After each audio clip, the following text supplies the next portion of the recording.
Hi, welcome to Key Questions with Key Staffers. My name is Jim Atterholt. I'm the Vice Mayor for the town of Fort Myers Beach. And this is a show where we find key subject matter experts to ask them really in-depth questions, particularly as it relates to post-Ian recovery. We have a special guest today, Allison Geeson. Allison, help me with your title again. You wear so many hats. Yeah, I'm the Director of Culture, Parks, and Recreation for the town of Fort Myers Beach. Wonderful. And Allison oversees the Mound House, Newton Park, Bay Oaks, the pool, has a whole litany of responsibilities. And we're going to talk today about the Mound House and Newton Park and the pool and Bay Oaks. But we're going to take a little break, and we're going to do a little bit of a panoramic view of the Mound House. We're also going to visit the gift shop. But before we do that, I just want to let folks know that we really encourage people to share this video and this link with their friends and neighbors on Facebook. Our friends at Beach Talk Radio have offered to play it before their regular scheduled programming on Friday and Saturday. And we ask our friends at the Observer and the News Press, the local TV stations, to link to this, particularly if it's germane to a story that they're working on.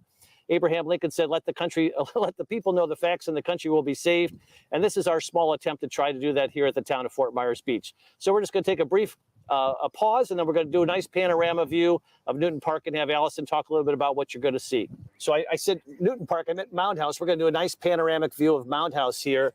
And we obviously have this beautiful strangler fig right behind us, Allison, is that correct? Yes. And then we have the Mound House obviously right behind here for folks who have not been here before. Talk a little bit about this building, and then we're going to slowly kind of take a panoramic view of the landscape here, Allison. Starting with a strangler fig. So this tree is well over 120 years old and a landmark here on Fort Myers Beach. We also have the grounds, our beautiful observation pier that's here. People can fish. Our grounds are open 7 days a week now, and they're open from 7 to 4:30. Monday through Saturday, and Sunday, 7 a.m. to 3 p.m. Okay. So people can come out and enjoy the beautiful landscape. We have all native plants here, and it's a wonderful way to enjoy and relax on Fort Myers Beach. We are also puppy friendly, so bring your best friend with you, and I hope that people come out and enjoy the beautiful landscape and tranquility of the Mound House. And Allison, that's no charge at this point, is that correct? Correct. The grounds have always been free, thanks to the funding for the Tourism Development Council and the Visitor Center Bureau. We get funds to be able to maintain landscape. And also we have a kayak launch that is free for people to use. However, I do caution them to check the hazard water statements to make sure that they are safe where they paddle. And so we really hope that people come out and fish and just enjoy. It's a great place for a picnic. Just sit, listen to the birds, and relax. Get a sense of normalcy and otherwise a lot of destruction around us. You don't see a lot of impacts of Ian at this point. Obviously, it looks like the roof has got some challenges. There's some internal issues, but you just out here, it almost looks like, I don't want to use the word normal because nothing's normal anymore, but it's quite beautiful and quite pristine. Is that fair? Yes, I would agree. Okay. So Allison and I are going to just walk over to the gift shop because the gift shop is actually open right now. And so when you come to the grounds, by the way, this observation pier, a lot of people fishing out there. It's a beautiful fishing pier, particularly with the county's pier currently disabled, for lack of a better term. So people can come out here and fish, and it's a beautiful area. And so, but the gift shop is open. So when you come out to the grounds to enjoy the grounds, you can utilize the gift shop. And you already told us the gift shop hours. Well, the hours for the museum store are Tuesday through Saturday, 9 to 4. Okay, very good. And let's walk on over there, and people get a little flavor of that. And we'll let our cameraman follow us for a second. Okay, we're just going to walk quickly over to the museum store, is what it's called. And as we walk, Allison, how did there's a lot of beautiful vegetation along here. How did a lot of that fare with Hurricane Ian? So because we're committed to the native landscaping of the area, our native landscaping is really resilient and has done so well. Our mangroves really protected the area as deemed what they are to do. I see some wildlife here. What do we have here? Yes, we have some ibis. These are our that ibis? are here enjoying, and then you can see all the beautiful dune sunflowers and all the native plants that have propagated out. So we're very excited to be able to maintain that beautiful native landscape for our habitat. Excellent. And again, the museum store is the only thing currently open right now. That is correct. We Other just than lost the our grounds. cameraman.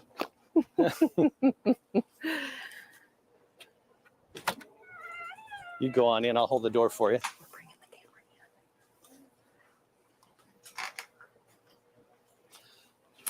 If you guys want to be introduced, we'd be happy to have you on camera. So this The is staff the quickly museum exited the store, yes. staff just for the store for the record. Yeah. Go ahead, Allison. So the museum store is something that we were able to reopen. We pride ourselves in a lot of the local history and environmental history. We do carry one of the unique item that is a fundraiser for the Friends of the Mound House, which is a way people can support the Friends by buying this unique history on the Mound House. This is a very well-written book by one of our wonderful volunteers, Dr. McCowan. So that was a wonderful and relatively piece. recently done. Yes, yeah, actually it's a beautiful book. Yeah. It is. So we pride ourselves in environmental sustainable materials as well as things that really support our mission statement. So just kind of walk around here, Allison, give people an idea what kind of things are available if they wanted to come and shop. So one of my favorite things is the Bees Wrap, which is a sustainable repackaging made out of natural materials. I also have a favorite of natural honey, which is from North Fort Myers, as well as a local jam that we have. So we have a lot of unique things people can come and find, as well as a really wonderful resource of libraries on local history. And so we have all kinds of wonderful things that you can do in order to learn more about the environmental and the cultural history of the island.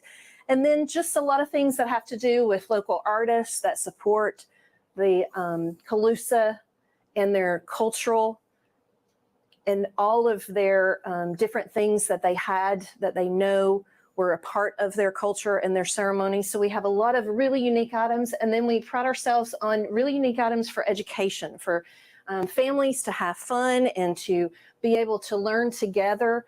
A lot of wonderful resources for the families and the kids, and we support the STEM education and all the other things. So really try to have something for everybody here and support the local artisans of Florida as much as we can. And Allison, you said that the Mound House itself is closed because the floors are being worked on. Is that right? It is. So right now we are going through the process of repairing the flooring, which was a little bit damaged, but nothing major. So our if you want to go in and see if you get a shot of the floors just to give people a flavor of that. So this is something that they have recently been oiled and repaired. And I think they're just beautiful. And we look forward to welcoming our visitors and our residents back very, very soon.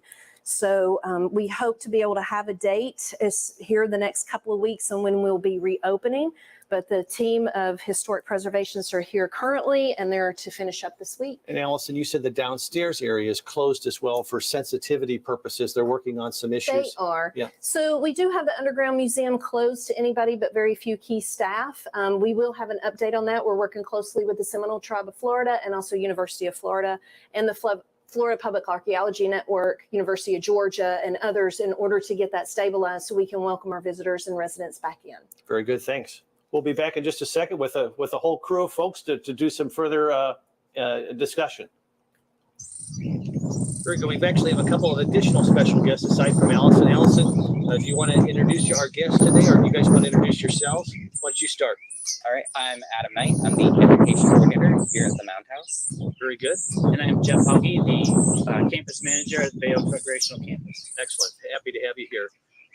Adam, since we're having kind of starting at the foundation here, can you give I know it's difficult because it's a lot of years, but if you give a brief history of the land here on this island that now contains the Mound House, a little bit of that history and kind of how we got to where we are today. And I'll ask Allison how the Mound House itself became part of the town, but if you could lead us up to that point, that would be great. Yeah, here at the Mound House, we preserve, share, and interpret 2,000 years of cultural and environmental history of Fort Myers Beach in Southwest Florida. So that includes primarily the 3 different cultures that call this mound, this site, home. First, starting with the Calusa, who started building this mound gradually, year after year, generation after generation, for about nearly 1,000 years. Then it was abandoned around the 1200s. Then in the 1700s, through the 1800s, this was actually a prominent fishing village for U.S. Latinos, mostly from Cuba. Then after the U.S. Civil War, several Anglo-American families, like the Case family, will come and start homesteading this island, and the home that they will build, including the one behind us, will eventually take its current form to its 1921 appearance, being the Mound House, which today houses our museum. Adam, the concept of it's why it's called the Mound House. This fact that we're on a mound. You want to talk a little bit about that? Absolutely. So this mound that we're sitting on, it's just under 3 acres as a site, but the mound itself, archaeologists believe, was actually much larger as an archaeological site, approaching close to 14 acres in area. Basically, this whole area, this neighborhood that surrounds the Mound House today, right along Estero Bay in the Matanzas Pass, this was a prominent village for the Calusa, a satellite village for Mound Key, what's believed to be the capital city for the Calusa, who ruled over much of what is today Southwest Florida, roughly Charlotte County, Lee County, Collier County, and towards Lake Okeechobee, the Everglades. So you could think of this village being almost like a suburb of the large city that was Mound Key, the capital for the Calusa. But how did it become a mound in and of itself? Is there some history behind that as well? Yeah, so the mound, there's a big misconception with mounds. What you're seeing is really a piece of infrastructure, a piece of indigenous engineering. It's not a landfill or a trash pile of shells.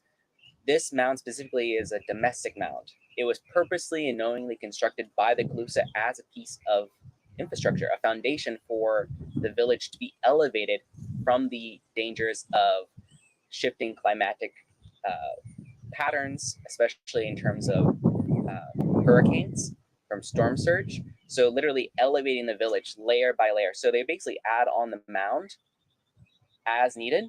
They would live on that mound. Then after maybe a few years, few generations, it varies on the needs of the community, they would build up more. So just like today, people build bridges and infrastructure to protect themselves, their friends, their families, and their community members, the Calusa in the same way did the same thing. And this is really a testament to that continuous human engineering and living alongside our ecosystem here in Southwest Florida. In each of those layers, as they built those layers, what does that consist of primarily?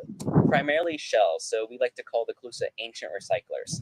So they would repurpose the primarily marine resources, so oysters, clams, like quahogs, and they would repurpose those shells in a way that would be a building medium. So here in Southwest Florida, we really don't have that much of a building medium, not a large resources of stone to quarry. So shells would be really the next best resource other than bone and wood in terms of a building material. So in terms of something that, as you can see, stays around a long time, it would be shell. So sometimes you might even hear the Calusa called the shell people for the use of shells as a building medium in their mounds for their infrastructure, but also in their tools. Wow. So I learned something as we were talking earlier this morning.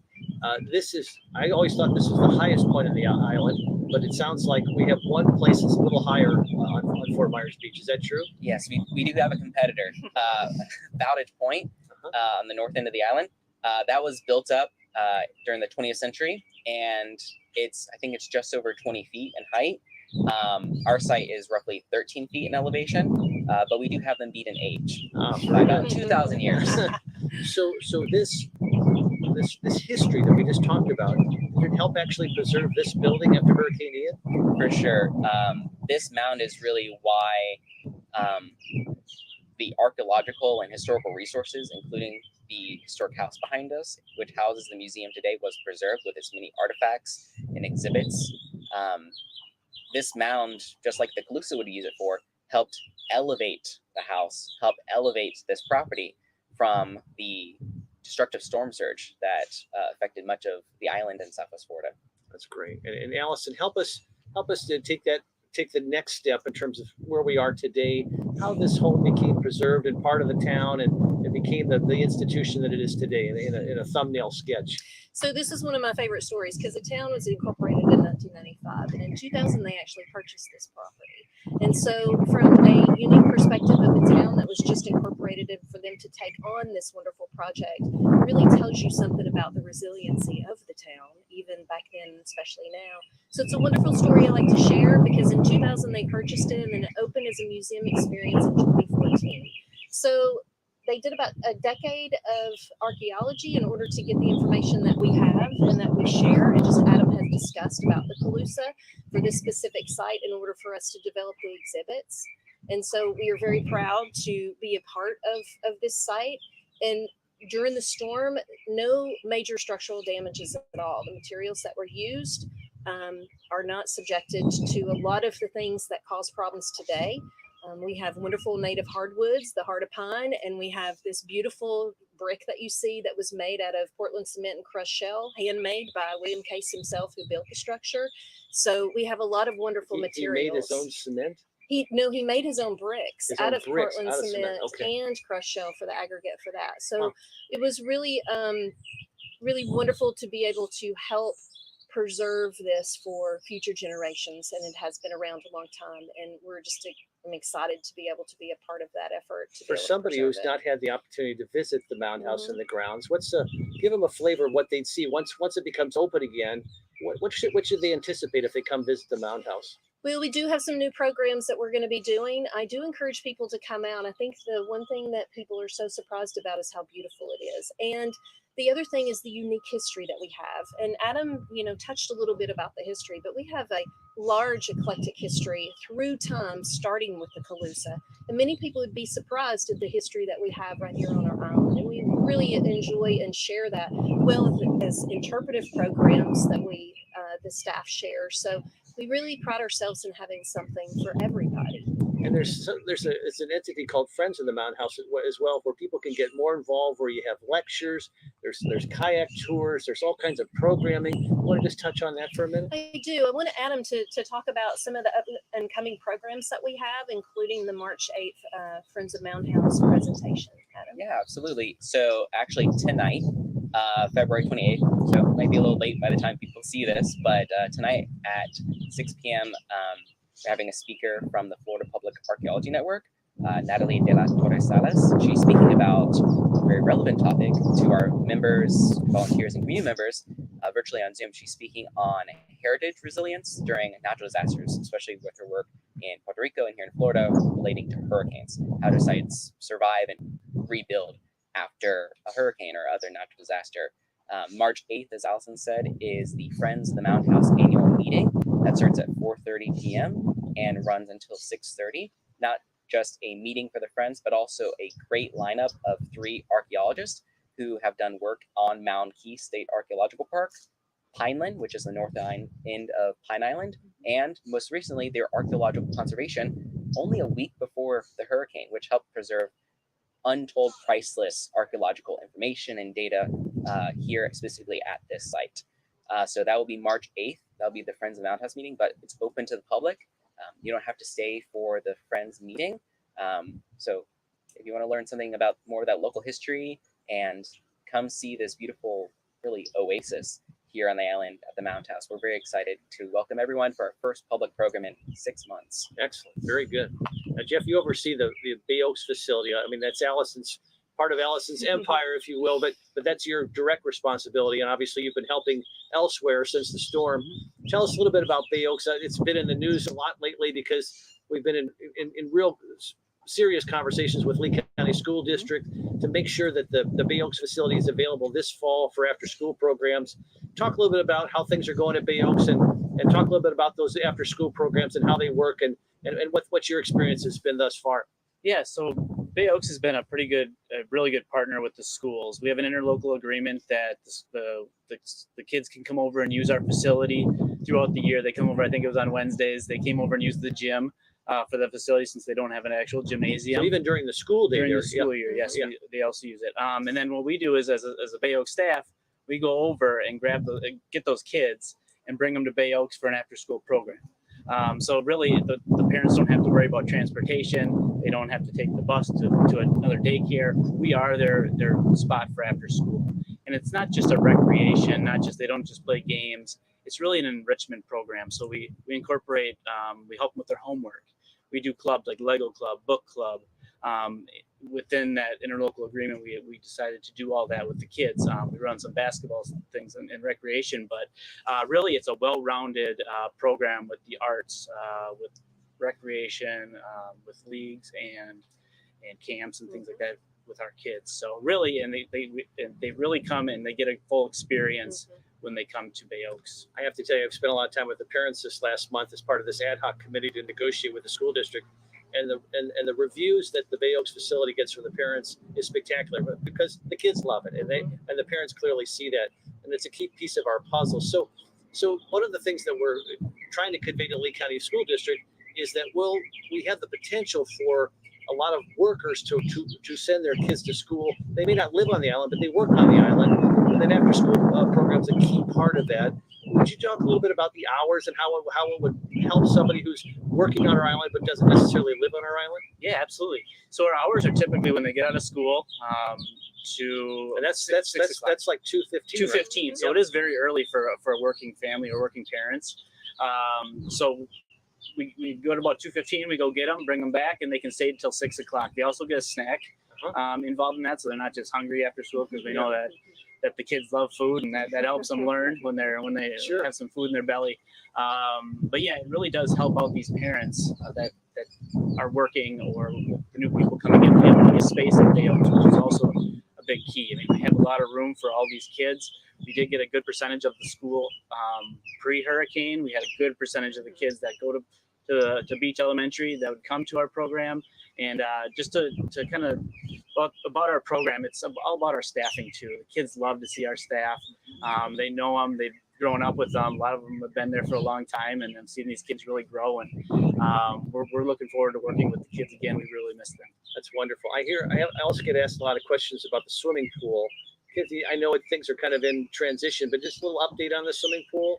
Yeah, so we're kind of at the very kind of beginning stages still. I know it's been about 5 months, but we have it cleaned out, so it's drained and acid washed, which is how they try to get it a little more white.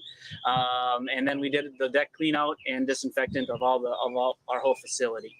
So all of the debris inside the building or inside the facility is picked up. The trees, we had some kayaks, some household material, all that has been taken care of. So we're just working on the next steps of getting electricity there and then starting to build off that. Let's start with you. Talk a little bit about what you've been doing. Obviously, everybody's world changed post Ian. Your responsibilities sort of changed. Talk a little bit about what you've been doing post Ian. Yeah, so I've had a couple different hats since post Ian. Right away, we did some food and water donation giveaways to our residents. So we set up. It just started with some pop-up tents, turned into the community resource centers, which were the big tents that we did donations and had a lot of good community partners that helped our community. And so our staff those were the ones like at Santini Plaza, and you had one at Beach Baptist. Yep. Yeah, so we had those and we staffed those. So we were in charge of handing out the donations and the food and the water and coordinating all that. I mean, we had a very good response from the community with giving out mattresses and generators and all sorts of things. So yeah, it was a much different job than what I had done before, but it was all about helping the community. So that's basically what all of our jobs are, is engaging in the community and helping them out wherever they need it, whether it's a recreation program, after school program, or in these disaster situations. Wonderful. Adam, how about you? What have you been doing post Ian? Oh, actually, like everyone else, wearing many hats. And Jeff said I was one of those people staffed at those community resource centers. I mean, we started only a month after the storm with these little pop-up tents. So not the large tents that you might see at Beach Baptist or previously the one at Santini Plaza. I mean, the little ones that you'd have at like a soccer game for shade, just like 2 people, water, MREs, providing information, much needed resources. There is no internet or phone for people to get a hold of, what's next? How do I get power? How do I get electric? And really connecting them to the town, which was pretty much online at that point, connecting them with answering questions from permitting, for utilities, connecting them with resources, helping people find contractors, helping residents who weren't familiar with the area or had language difficulties, helping them connect to contractors and connecting them to those resources so they can get their lives back to normal. And when Adam says MREs, he's talking about meals ready to eat. Yes. And I'm sure you long for those, right? Did you have a particular flavor that you liked? Or? The pasta fagioli was pretty good. They have actually really good flavors now. So it's more updated. It's not, a giant ration pack from like not spam. Yeah, it's not spam. Okay. It's pretty good flavors.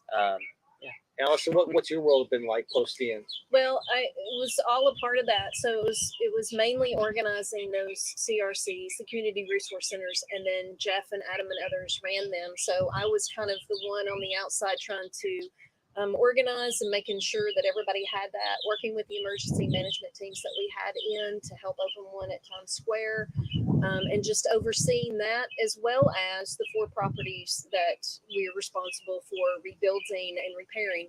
We focused a lot on Mound House because it was in the best shape, and also as a historic resource, it is just so important that the very first few days are done in a specific way in order to preserve those resources that are really you're unable to replace. So it was a lot of different things all at once, and the team just did a fantastic job in helping serve the community and also at the same time trying to preserve the historical resource and move projects forward. And because this is a historic landmark, it requires certain types of firms that are specialized to do the renovation and the remediation. Is that right? That is correct. Yeah. So, and it is imperative that it is done immediately in order for those additional repairs, like the shrink wrapping of the roof. Structurally, there was not a lot done, but if you don't have a good roof, then you're going to have a lot of issues before. And the roof sustained some damage down to the plywood, and that is never a good thing to have that exposed. So having the team to be able to come in and take care of that and stabilize the structure was really important. And I'm so thankful that that happened, because now we are able to move forward and faster and to be able to have less issue. Also, the wonderful things about historic structures is the native materials that they're made out of. And they don't really always require air conditioning. Actually, we opened up the house for a continual amount of time, and the memory of the materials things will settle down and go back into place. And that's what happened. It's really remarkable to be able to experience that in a historic structure in a climate like we have. So it's very exciting to be able to have the team here, and also to be able to be given an opening date for when we're going to be reopening. That's wonderful. I'd be remiss if I didn't ask about Newton Park. It's our little park that's right across from the Publix here on the island, and we lost our structure there. Just give a thumbnail sketch for people who don't know what the structure was on Newton Park that was lost. That's some interesting history to it. I don't want to spend a lot of time on it, but I think it'd be interesting for people to hear what we lost there at Newton Park. Yeah, so we lost Seven Seas Cottage, and that was Ellie and Jim Newton's house that they had there. It was a 1950s cottage, really great architecture. The inside was beautiful, out of cypress and heart of pine. We did lose that little historical cottage, and we look forward to being able to plan what's next. Right now, it is a much needed site for the sand debris and also the dune. There's certain emergency projects for the shoreline that are much needed that we're utilizing the space for, but we look forward to the future of what's going to be there next. Just in a nutshell, Mr. Newton had an interesting history because he had some pretty famous friends, correct? So I'm just going to plug the museum store. If you don't know about Jimmy Newton, you can come and get on Uncommon Friends. So his friends, he had a lot of different famous people actually come to the cottage, and also Edison, Ford, and Firestone in the book talking about, and many other people that you might be surprised about. So Jimmy and Ellie Newton were definitely part of the history of Fort Myers and Fort Myers Beach. And that was their little cottage, their 1950s cottage. But he wrote a really wonderful book called Uncommon Friends about his time and the people that he knew. And it's titled Uncommon And that's Friends. part of your history, right? Isn't that where you came from? Yes, Edison. Actually, Adam and I both came from the Edison and Ford Winter States. What did you do for the Edison Museum? I was a chief curator there, and I helped. The main project that I was working on at the time was restoring Edison's Botanical Laboratory and helping to achieve the National Chemical Landmark status in order for the estates to be able to acquire national landmark status. So that was something that I got to work on. And Adam, what was your role at the museum, at the Edison Museum? I was a lead site historian. So my primary role was engaging with guests, facilitating programs, field trips.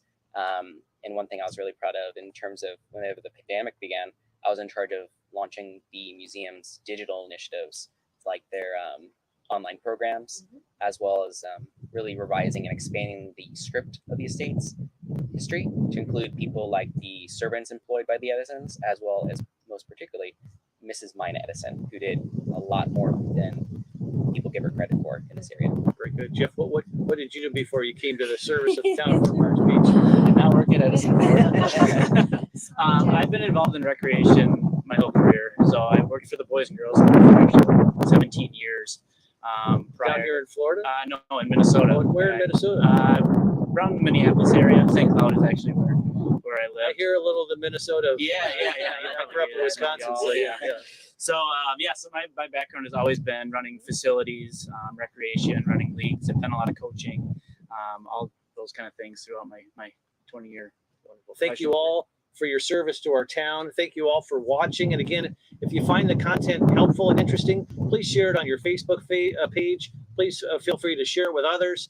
And we're so thankful that you could be with us today. This is a really good background on the Mound House, Bay Oaks, Newton Park, and just kind of where things are. And we just we're so thankful for the progress that the island is making, and we're thankful that you could be with us. God bless. Take care.